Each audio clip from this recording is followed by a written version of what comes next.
Hey guys, I'm back with another nutrition breakdown. I know this really helps people, so I'm going to start trying to do these weekly for you. So if that's something you want more of, let me know in the comments and I'll be doing one weekly. But it's funny using a whiteboard. I remember in year 8 or 9 we had this teacher, Mr. Roberts. God rest his soul, he passed away. But he was a maths teacher and he used to call people up to the board to do maths equations. And he used to say in his American accent, all right, who wants to come up? You know, sorry about my Americans, probably not so American, but he used to say, who wants to come up to the board and answer a question? I always used to put my hand up, but then he learned very quick that I was just there for a laugh and I wasn't actually working out the equation. Like, my answer would be 6, but the real answer to algebra would be like x, y, 28. So I was like 28 off in a couple of x's. But anyway, guys, we're back to the whiteboard, but this information I give you is legit. It's not bullshit, all right? So, all right. Now, when we're talking about fat loss, we've got to work out weekly averages. It's super important. Now, this is for those that want to track their calories. If you don't want to track your calories, I wish I could help you, but this is the way I best know how to help. So you need to track calories, right?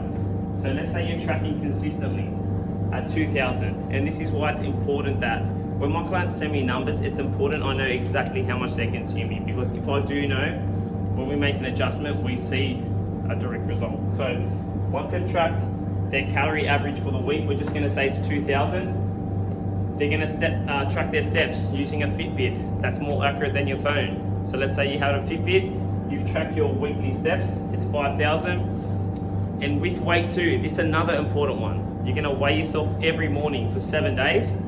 You're gonna divide that by 7, and we need your average weight, because your weight could change up to 1% every day, maybe even 2%. So our average for the 7 days, let's say it's 80 kilos. Now, a lot of people talk about cardio and MAC, you know, should I start adding in cardio?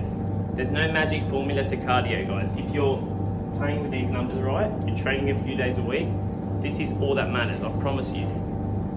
All right, so if we want to lose weight here, like I have said in the past, we can jig one of these two numbers, right? Let's ignore weight, that's just our average at the moment. We can jig these two numbers. If I eat 2,000 calories and I just increase my steps from 5,000 to 10,000, so let's say for week 2, right? Week 2. Let's say I just went from 5,000 steps to 10,000. Cows, I kept them exactly the same, right? Just that alone, as long as I track consistently, I should see weight loss, right? All right, option 2, so that's number 1. Option 2 is I could leave my steps at 5,000, right? And I could drop my calories, I could create a 500 calorie deficit, 25% deficit. So I can go from 2,000 calories to 1,500 calories. All right, that is going to create my calorie deficit. So I'm keeping my steps there at 5,000. That's 500, sorry, 5,000. And I'm just dropping 500 calories off. That will create my calorie deficit. The way I like to do it, I like to move both these levers at once. I like to just jump into fat loss and do it both at once. So the way I like to do it is I like to go from 5,000 steps to 10,000.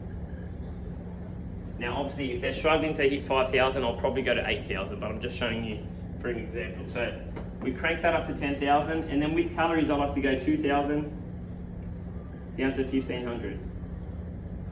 Now if you're tracking consistently and you do that, you're gonna lose weight, let's face it.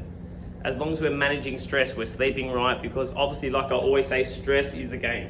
If you're not managing stress, I don't care if you eat 500 calories a day, you're not gonna lose weight. I've seen the numbers. I thought it was bullshit, but I've seen it with real people. Just like Judge Judy. Real people, real results, you know? I think that's Judge Judy. But anyway, so we're gonna move 2 levers. We're gonna increase steps, drop calories. That will create the calorie deficit. But what happens here is once we've moved those 2 levers, right?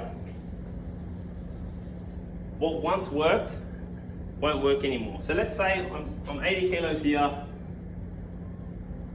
I made those changes for 3 weeks. let's just say for the hell of it, I'll lose 3 kilos, all right? So I'm now 77 kilos. I was once doing 5,000 steps. I'm now doing 10,000 steps. All right? And I was once eating 2,000 calories to maintain, and I'm now eating 1,500. This is super important, guys. I promise you. Like, if you're a trainer, just take this. This is your nutrition code. This is your nutrition certificate in 5 minutes. All right. Now that was my maintenance. If I stay here for long enough, that's going to become my new maintenance. So I've lost weight. I'm now 77 kilos. But now what's going to happen is I'm going to hit a plateau because my metabolism is very efficient. It's a very efficient machine. It's smarter than you think it is. And if I do something for long enough, it's going to adapt to that. So once I know that, I'm 77 kilos, I'm doing 10,000 steps, 1,500. How do we get to that next level? All right, let's say it's been 3 to 4 weeks.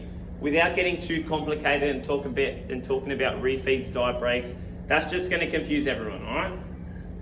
How I continue to lose weight here is I'm going to drop 150 calories off, So we're going to go from 15, we're going to go 1350 calories. If I do nothing else here and I'm tracking every single thing I'm eating, I will start to lose weight eating 1350 and keeping steps at 10,000. Now, if we're hitting 10,000 steps consistently, and I know we've got a deadline, like maybe 6 to 8 weeks we're cutting, I'll increase steps up here. I'll go to 12,000. I'll go more aggressive here. And then with that, over the next few weeks, let's say we lose another 2 kilos. So let's say we're 75. So here's the thing that people don't understand. The longer we diet, all right? So let's say that's week. That was week 1.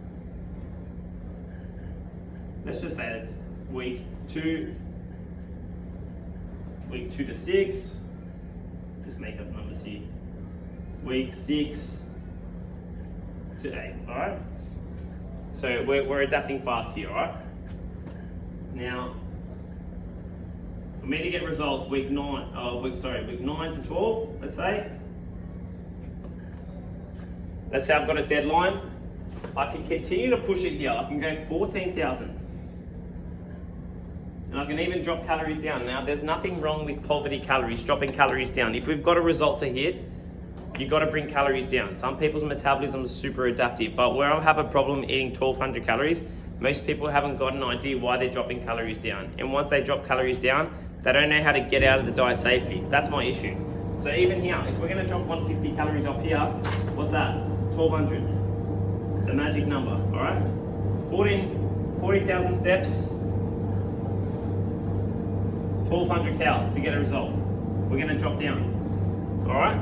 And with that, I should drop a couple more kilos, all right? Let's say I drop, let's say that does good stuff. We'll drop another couple. That brings me to 73 kilos there. And that's the way fat loss works. Now, in between here, I will implement things like refeeds, diet breaks. We're not going to overcomplicate it in between that. So once we get to this final product, right, we're 73 kilos. Say, oh, but Matt, I want to get to 65. I might want to get to 65 kilos, right? Do we just keep taking 150 calories off? No, because you're not going to have any calories left to play around with. So once we've hit our goal weight, what we do have to do post diet, we have to do what's called a reverse diet, which is taking you back up safely. I'm not going to get into that now, but once you're at your goal weight, let's just say I've lost 7 kilos here. If I go back to doing 5,000 steps, 2,000 calories, I'm going to lose weight. I'm going to gain weight because that's no longer my maintenance. This is why post-diet, when people lose a bunch of weight, their metabolisms become efficient to 1,200 calories because we're now lighter. Our metabolism's slower, it's adapted. They've most likely lost muscle because they didn't eat enough protein, they don't know what they're doing. They're doing a bunch of cardio. So they're at 73 kilos. They're eating 1,200 calories and they're doing 14,000 steps here, right? If you're still listening, I commend you because this is the game. We must know how to get back up to the top of the mountain safely and maintain that. So a safe way to do it, we could jump up by 300 calories or we can go 150, very conservative. All right, I'm not going to get into things now, but we're going to keep steps at 14,000 and we're just going to bump up calories from say 1200, we're going to go back up to 1350, very safe, and we're going to gradually work our way up to make sure we're maintaining what we're doing and we're getting back up to a higher number, weighing the same. That is the most important part. But today I just want to give you an example of ways to create a calorie deficit. I hope it helps. A lot of people think they need to start adding cardio before they even focus on tracking their calories consistently and doing steps, because let's face it, you will lose weight if you start training more. You will lose weight if you start walking more. But if you're not looking after the food side of things, you don't know how many calories you're taking in, that's the missing piece for you. All right, guys, so I just wanted to make